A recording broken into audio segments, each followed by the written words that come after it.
Why did you sound like Linda from Bob's Burgers when you did that? Hey, Barbie. Because I'm really bad at doing an impression of Stitch, which is who I was actually doing. Hi. Oh, okay. Yeah, I see what you were doing now. All right. So, spoilers lie ahead as we go into episode 3 of Wandavision. We're very dark again. We are very dark Should again. I turn the main light off? Should we? Yeah, go on then. You do that while I just rabbit for a second. I know it's so difficult to do that. What, for me to chat shit for ages? Yeah, never do that. It's funny. I've had. This is. God, I look really titty.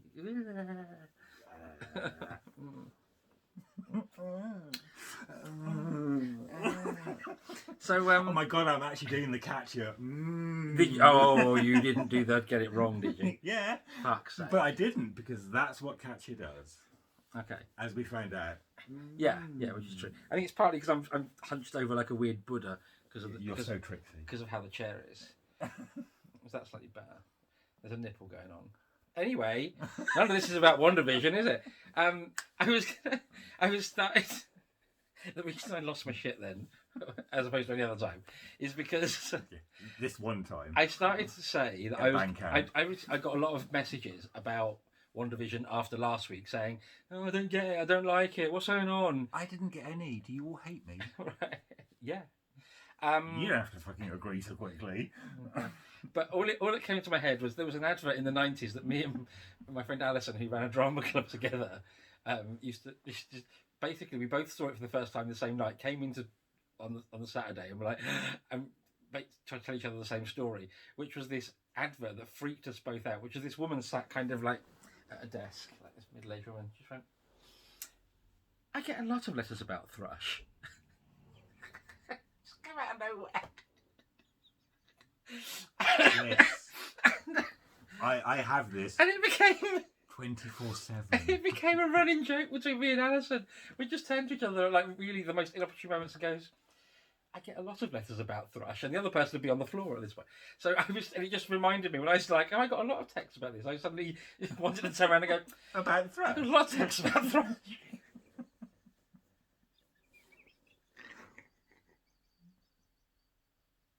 It's the cat video all over again. Anyway, so now we're or me and the wasabi crisps, for that matter. Which apparently now sets him off.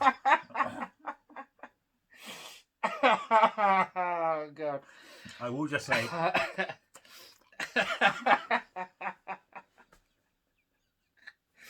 So, tell us your thoughts about WandaVision, episode 3.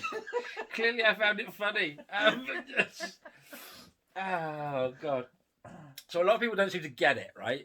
Apparently. Or thrush. Or thrush. No, I think people do get that. Possibly the same people. And I don't see what's not... Could you just move away? Your breath smells. Look, if we're going to start quoting Victoria Wood, we won't ever get on to WandaVision. Because it will just go through Victoria Wood, then it will go through French and Saunders, and then we'll never get anywhere. Where are you, urchins? You're too bored to be looking at my sleep shop. Away with you now! WandaVision. Yeah. Episode 3. Did we watch that? Yeah, we did. Yeah. And yes, I don't see what's not to get about this premise. It all seems really clear to me. But I understand Twin Peaks, so am I just a freak? Do you understand Twin Peaks? Yeah, I do. Does anyone really understand Twin Peaks? Yeah, I do. Possibly not Series 3 so much. I still kind of mostly get that. But Series 1 and 2 never seemed to be odd to me. Never seemed to be like, oh, it's weird, I don't get it. I was always like, no, I completely get what's going on. I think you're possibly an outlier for not thinking it was weird. I mean, I appreciate we're talking about Twin Peaks now. But, yeah, I mean, there's stuff to get in Twin Peaks. You can kind of, work out what David Lynch was going for. Yeah, I mean, it's not Crossroads, but... No. Or is it? So, what... But WandaVision is... I think it's very clear. It's basically... Sitcom of the week. Yeah. That she is in some whether she's creating it or she's being held in it. Yeah. And you did one from the 50s, one from the 60s, Yeah. and now we've had one from the 70s, very clearly by the musical cues at the start. And the fact it was now in colour. And they were wearing flares. Yeah, and it was essentially the Brady living room, the Brady back garden for sure. It even had like the stairs, like the Brady stairs, even though it was technically they were on the wrong side. But anyway, look, I know my Brady bunch. And even like it was weird though because the theme tune was very much it was Get Happy from the Partridge Family. It had the same sort of like that kind of harpsichordy thing they had and whatever else. But then it did the whole. He knows way more about these 70s sitcoms than I do. Yeah. And then you had the whole Brady Bunch style opening where you have like adult the three kids, adult the three kids, but they did it with Wanda, three Wandas, Vision, three Visions. But again, that was very much. But interesting, I noticed they did it as like these hexagons, not the squares like it is. Excuse me, in the Brady Bunch, and then there was. Is that significant? Do you think? Well, I'm wondering because they just like Bewitched. They pretty much recreated that cartoon opening sequence with the main characters. So why differ with this go one? for that? Yeah, I'm trying to remember. I don't think Partridge. Sorry, just spat a little bit. I don't think Partridge Family had them. I don't think it's like some blend of the two. Because in my head, the Partridge Family had little animated partridges running around. I say ducks. Then realised that clearly fucking partridges, you twit. Matt, I'm sure if you're watching, you'll be able to tell us. Matt will know. Matt will. No, actually, this will finally be something that's out of Matt's knowledge. Matt will not know the intricate. He's going to look it up. Yes. He's going to go away, look it up, and then text me. Just to prove you wrong.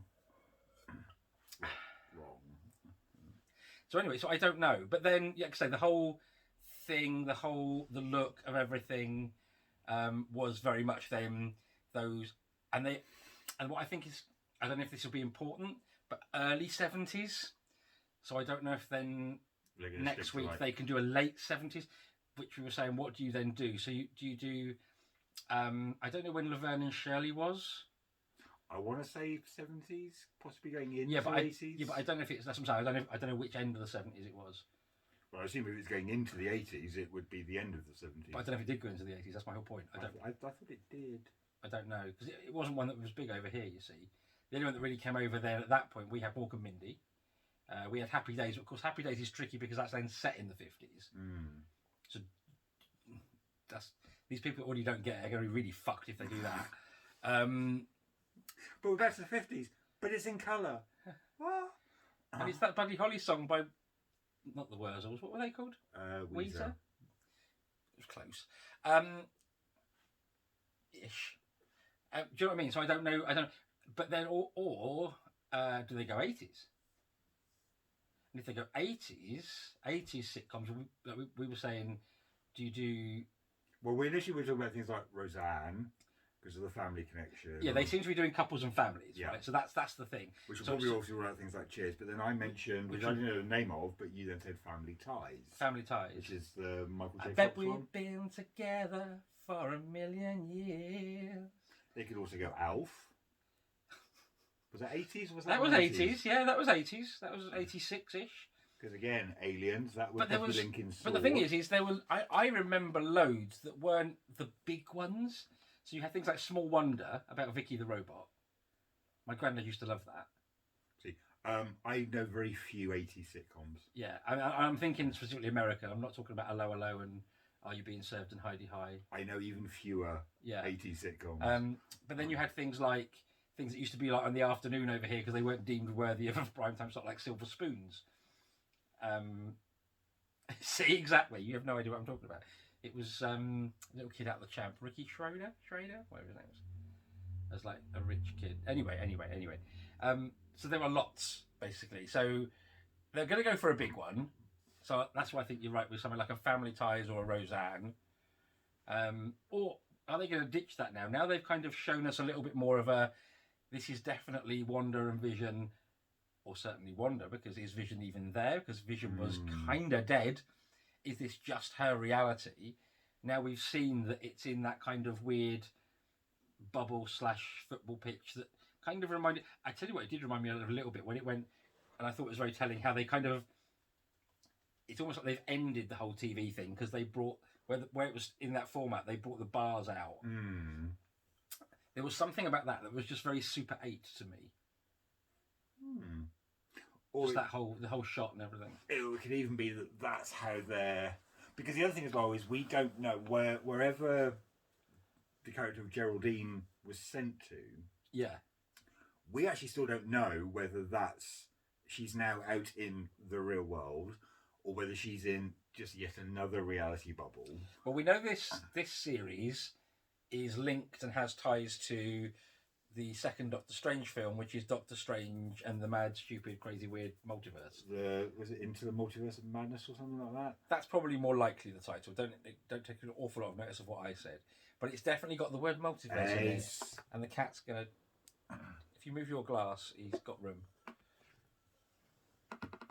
Sorry, we're looking after a cat that's getting taken into care.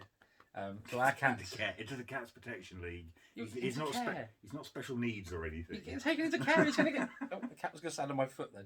I don't know how steady my foot is as a bridge, eh? Good luck with it. It's because he can probably smell my cheesy feet. So yeah. So we know it ties into that. So the multiverse is a sound theory as to what might be going on here, but is. That's Ace. He's all right.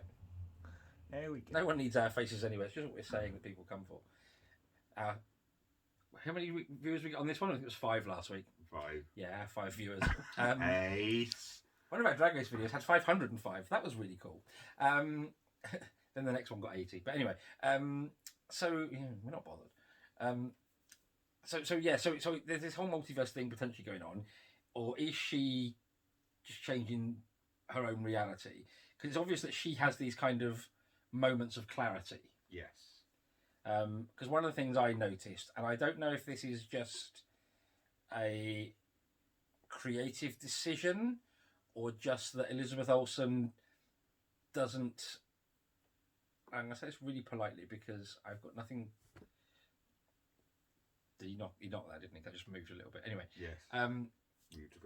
She's doing a cracking job, but for me, Elizabeth Olsen doesn't take the sitcom over the top cartoon acting up as high as everyone else seems to around her. Now, I don't know if that's because she's Wanda, so she's the grounded one, and that's a creative decision. Because I can't believe they would. I can't believe everything else I've seen her do. She's great, so I can't believe that she hasn't got the talent. That's not it. I think it must be the decision has been made that in the middle of it. I mean, she isn't. When it was I Love Lucy, she wasn't over the top as Lucille Ball even was in the show. Never mind if you're kind of doing it as a send up. Well, that's kind of what we were saying before we started filming. Like one of the possible theories I came up with is, and it kind of links in with that. Yes, this is absolutely a creative decision, and this is not an inability of Elizabeth Olsen to kind of reach those kind of almost OTT comedy It's points. panto. It's complete pantomime. That Paul Bettany and the rest of the cast are hitting is because that's the point. This is whether it's of her creating or something she is trapped in. It is focused on her, and I know that there are all kinds of sort of fan theories floating around that this is basically, or at least one of the possible explanations of this is that it's her processing the various traumas that she's been through, which would come into the fact that Geraldine and her had the whole. She mentioned she had twins. She's a twin. Yeah. And then she remembered her brother, and it was like she didn't remember him until that point. Yes. And then that triggered Geraldine to go, oh, he was killed by Ultron, wasn't he? Yeah. And then. But also in a weird way that it looked like Wanda remembering that about Pietro also kind of broke Geraldine out of it, even though we'd had that kind of thing outside with Vision and Catherine Hahn's character and...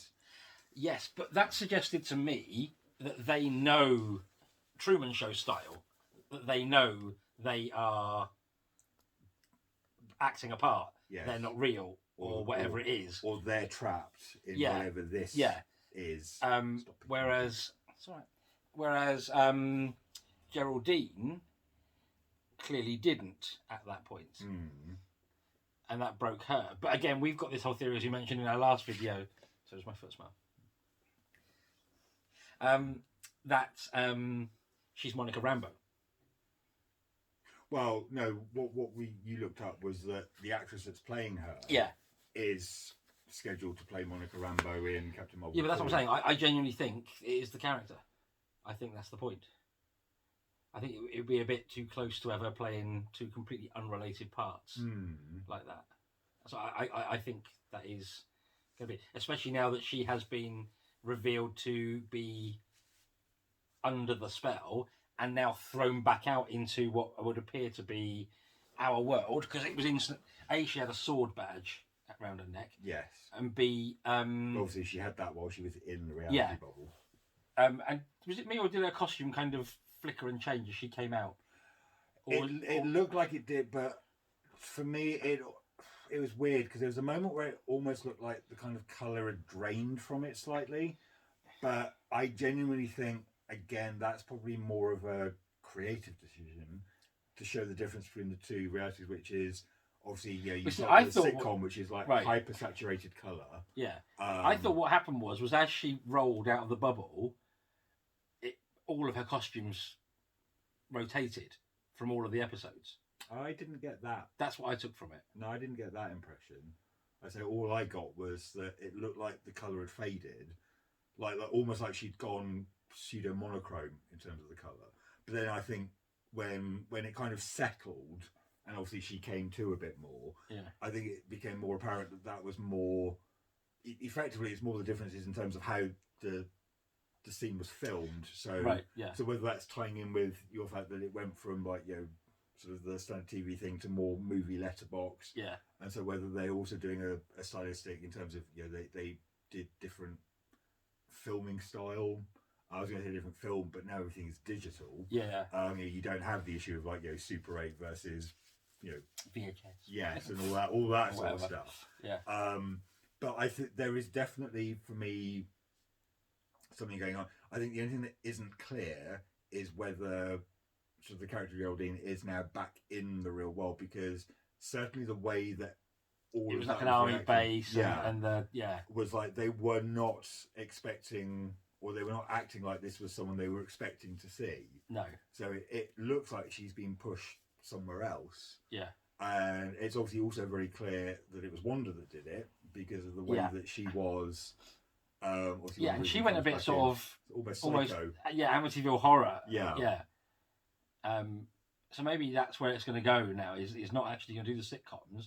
We're now going to have some sort of 80s schlock horror, video nasty type. Well, I know the one thing that I've read is that, because obviously you go on Facebook or any social media, you spend half your time ducking Screen Rant posts and similar that basically practically try and tell you the entire, this is what we think is going to happen type stuff, which granted is what we're doing on the video, but at least you've got the choice of watching this or not. You've made an active decision to tune into us at this point. But one of the things that I haven't had an article somewhere, and basically it's a lot of people that have been, shall we say, somewhat nonplussed. Right. I'm being very diplomatic here. Basically what Paul was ranting about at the beginning of the video. You don't get it. Yeah. But there's apparently being sort of assurances made by people working within the larger MCU production side of things. And people like that. Yes. Feige, I don't know. I think isn't it like Feig or something like that? I thought it was like Feige. It's something odd. We just call him Kevin. We do. Or Kev. But anyway, but it's the rest assured that your WandaVision is heading towards a big merge with the larger MCU at some point down the line. So I think that's meant to be a bit of a stick with it. It's going somewhere. Yeah. For those of you that have been a bit like, what the hell is this sitcom thing going on about? That's a bear with us sort of thing. Personally, I think I love it, because again, it's another. I think it's fun. And it's actually not similar to what they do with the movies. Yeah. Because I think that's one thing that I've talked to sort of like friends and whatnot in the past about. One of the things I think that, and one of the reasons why the MCU works, is that for the most part, they're not superhero movies.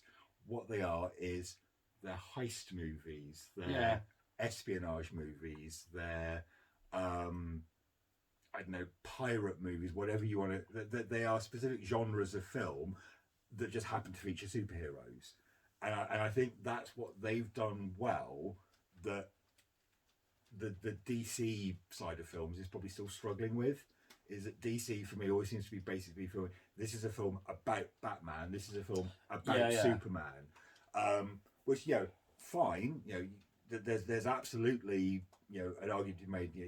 You focus on a character, but you need to have then a consistent approach to what that character is. Yeah. And that's part of the issue I think with DC is that the characters themselves seem to either change from movie to movie, so you end up with a bit of Janeway syndrome. Yeah, or, they change to suit whatever the story we've come up with. Yeah. Or you end up watching this is just this is Batman 3. It is a bit like the whole I'm watching Will Smith playing Will Smith in a Will Smith movie. Or the criticism I often have with Batman movies: if I have to watch those pearls bounce down an alley one more fucking time.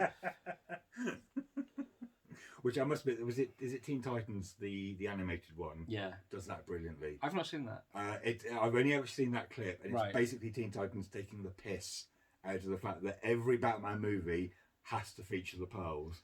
And it's literally... I need to see this. This sounds good. It's sort of clearly some kind of time travel shenanigans thing, and they're literally just putting the pearl necklace on them and just shoving them into the alleyway so they can then be shot and the pearls can go bouncing. Basically to preserve the continuum of Batman or something is my understanding, but it's just... That sounds funny. It's glorious. But yeah, I mean, I must admit, I wasn't as struck by this episode as I was by the first two, which is odd because normally I would probably get on better with a colour episode, especially something that's kind of moving more towards the era of comedy and sitcoms that I'm familiar with. But maybe, I mean, I am very fond of the Brady Bunch and the Partridge Family, so that might be why. But equally, though, I think episode 3 is the one that's now really starting to move whatever the larger story is I think it has forward. So that was good. And again, I think to some extent, because the black and white ones of series of episodes 1 and 2.